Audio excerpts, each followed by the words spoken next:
I'm Coach Corey Wayne, and this is my video coaching newsletter. And the topic of this newsletter is going to be why your past does not equal your future. Well, today we're going to talk about limiting beliefs and letting go of things that are holding you back, such as either physical things or mental things or emotional things or simple limiting beliefs, such as, well, because of this, and that happened in the past, I can't move forward because of X. And I've got an email here from a guy who says he's made some mistakes in his past, and he's saying because of that, he can't move on. But at the end of the day, just like Dale Carnegie said, he says, fear does not exist anywhere except in the mind. And as I've said many times in many videos on many different topics, when it comes to accomplishing things and what holds people, the average person, back from realizing their full potential in life is two primary fears. The first fear is fear that you're not enough. In other words, fear that you ain't got what it takes. You don't have enough intelligence, education, money, wits, looks, whatever it happens to be, to make something happen. And so your fear that you don't have the resources or that you don't have what it takes causes you to not try at all. And the second primary fear that we have is the fear that we won't be loved. In other words, fear that we won't be loved and accepted by our friends, our family, our peer group, our customers, whatever it happens to be. And therefore, to avoid rejection or potential rejection, we avoid taking any risk at all because the thought of any kind of rejection or a family member saying that's a stupid idea or you're an idiot for thinking you could pull off that. When you are able to let go of those things and not let them affect you, it will help you move on.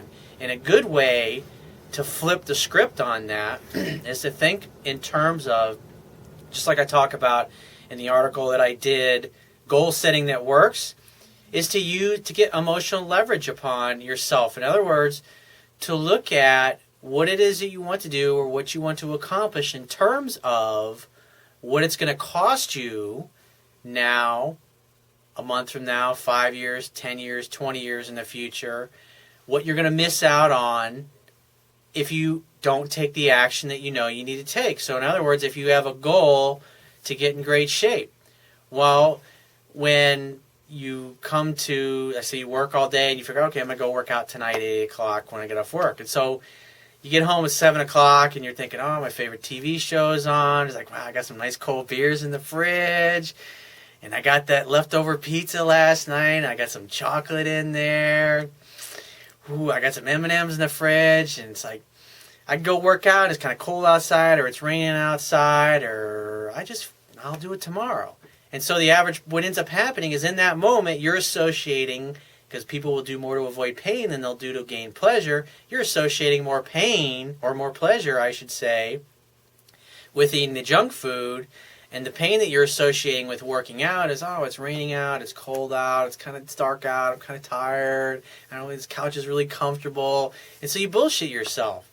And the right way to look at that, if you really want to make a change in your life, is to say, all right, what are the consequences if I decide to sit here on the couch tonight and be a total fucking lazy ass and eat this beer, drink this beer, eat this pizza, and all this shit junk food I got in my fridge? If I do that, then today is another day that's gone by in my life. And at the end of the day, where I am to where I want to be at some point in the future, when I look several months out, maybe a couple of years out, because accomplishing a goal is simply breaking it down into a bunch of little daily attainable goals. In other words, going to the gym each day for 15, 20 minutes, half hour, whatever it happens to be, and do the repetition, do the workout, do the exercise that you know you need to do.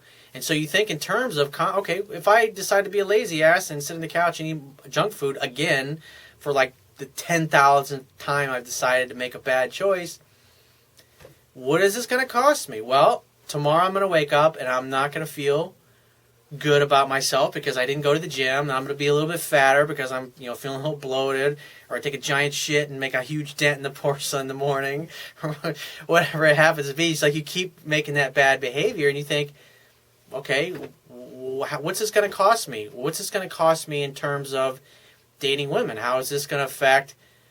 Because in other words, if I don't work out, fewer women are going to find me attractive, the more out of shape I am. But the more in shape I get and the better I look, the healthier I look, that shows in my skin, I'll become more attractive.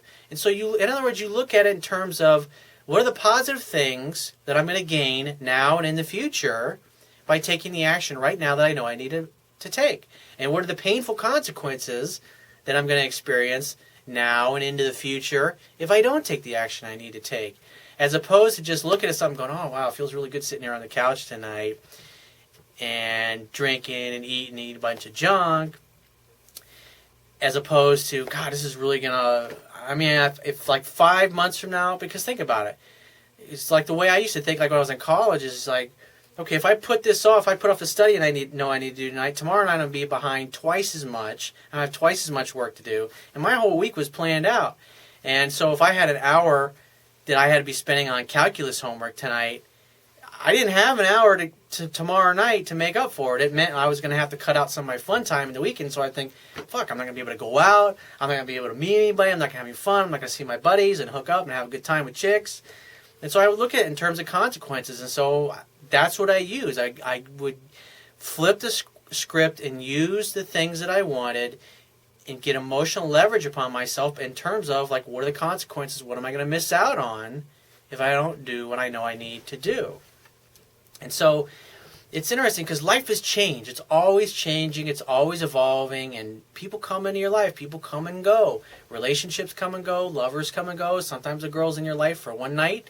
Sometimes a woman's in your life for 10 years. It's just, sometimes a friend's in your life for 20 years. Or sometimes you're friends with somebody for a couple of years and you change jobs and you never talk to that person again. Sometimes you hang out with people and then you move away and you move to a new neighborhood and so you make new friends, you make new neighbors, and you don't hang out with other people as much. Or you've been in business with somebody for 10 years or several people for 10 years, you're tired of fucking being in business with them, or your values and your goals are no longer aligned. And you got to move on in life and continue to follow your heart, because if you get stuck in what was or what was part of the past or who you used to be, it inhibits you from going forward. It becomes like a giant boat anchor around your neck. And I've got a couple great quotes that I want to read you. And the first one is, it's by Charles Darwin. He says, "It's not the strongest of the species that survive, nor the most intelligent, but the ones most responsive to change." I love that quote. And there's another one by Joseph Campbell. "We must be willing to get rid of the life we've planned so as to have the life that is waiting for us. The old skin has to be shed before the new one can come." And so this viewer's email, he says, "Hey Corey, I'm having some trouble staying positive due to the fact that my past keeps me from going forward." You're bullshitting yourself right there by that statement. Let's read that again. He says, "I'm having trouble staying positive due to the fact that my past keeps me from moving forward." What actually you're saying is that I've decided, I've given the label that my past is so bad or so horrible or so awful that I can't move forward because of it. You're making a conscious choice to take no action. But one of the things that I learned early on in life is that there's always a way if you're committed. You've got to learn to adapt, improvise, overcome, compensate, and constantly change your approach as you move towards the things that you want in life. And just like Charles Darwin said, it's not the strongest and it's not the most intelligent, but it's the ones that are most responsive to change. Because sometimes in life, shit's going to happen. Sometimes in life, things are going to happen. Circumstances are going to be out of your control. A woman's going to leave you, or a woman that you thought was going to be into you won't go out on a date with you, or she cancels the date, or a business partner tells you he doesn't want to be your business partner anymore, or you just hate going to your job and you need to move on to something that's more emotionally compelling. Just things happen in life, and the more you can let go of who you were and what you've become, the easier it's going to be to move on to something new. I mean, look how children are. I mean, when they want something, it's like they don't care.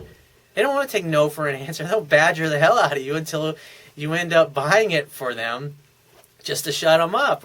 Or they decide to work their ass off doing a paper route, or cutting lawns, or cleaning windows, or whatever it happens to be, taking out people's trash, whatever it happens to be, to earn enough money to buy whatever it is that they want to buy. It's like when a child or a teenager, somebody that's young, gets their mind or their heart set that they want something.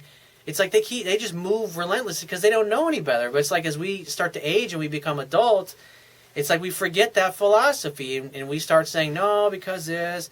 And it's like we become married to our credit report or our reputation or our relationship or our business partnership or our career or our business or our house or our car or our boat or our jet skis or whatever it happens to be.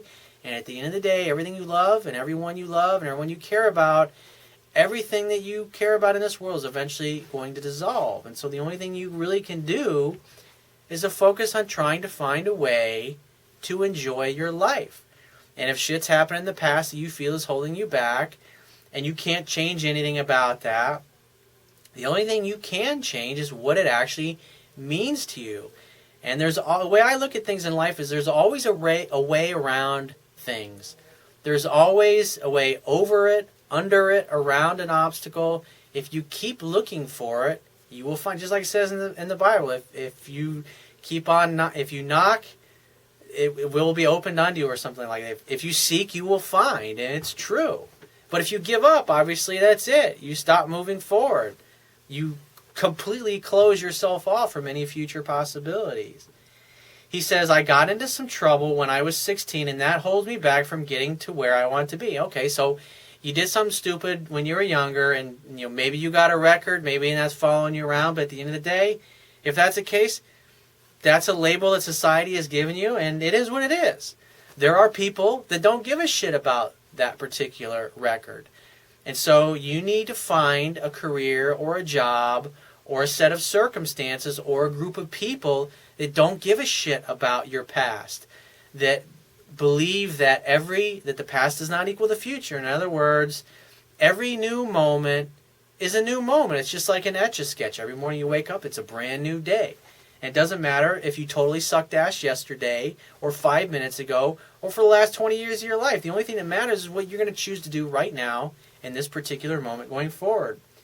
He said, mistakes were made and I'm trying to move past them, but to no avail. He says, I'm going to be the father that I never had and I want to start ASAP. And I'm a very upbeat individual that wants a family. I've met the woman that I'm going to marry, and I often worry about being a provider. This seems to be my only problem in life. Your outlook on everything else seems to be spot on, so I'm hoping you can shed some light on this particular subject. Well, I did a bunch of articles on getting a job, and if you Google Corey Wayne, how to get any job you want, you'll find that article, and down at the bottom there'll be little tags that'll say like how to get any job you want or career. There's a bunch of them that I've written on. If you apply that stuff in there, first, you identify something you have a passion for, because if you want to get hired by somebody, you got to go and interview for jobs that you're excited to have, that you're excited to work at, that you're passionate about, that you can't wait to sink your teeth into it.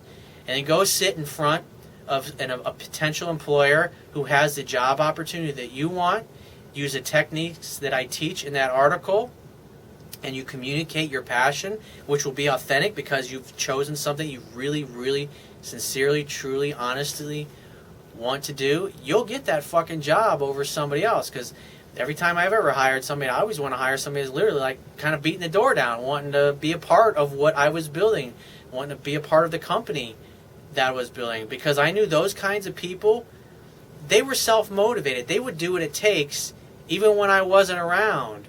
And great people need leadership. They don't need to be managed. And so if you hire great people, and as any potential employer, if you can demonstrate in an interview that you're the type of person that's going to do whatever it takes, you can be very low maintenance, all you need is a little bit of instruction, and boom, you're going to take care of it, and you're going to take the initiative and get things done and make their life easier, they'll fucking give you the job over someone else.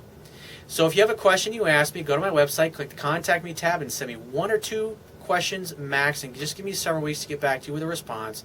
But if you want to talk to me right away, the quickest way to get my help is to book a paid phone coaching session. You can do that by going to my website, click the Products tab at the top of your screen, and just follow the instructions. And I will talk to you soon.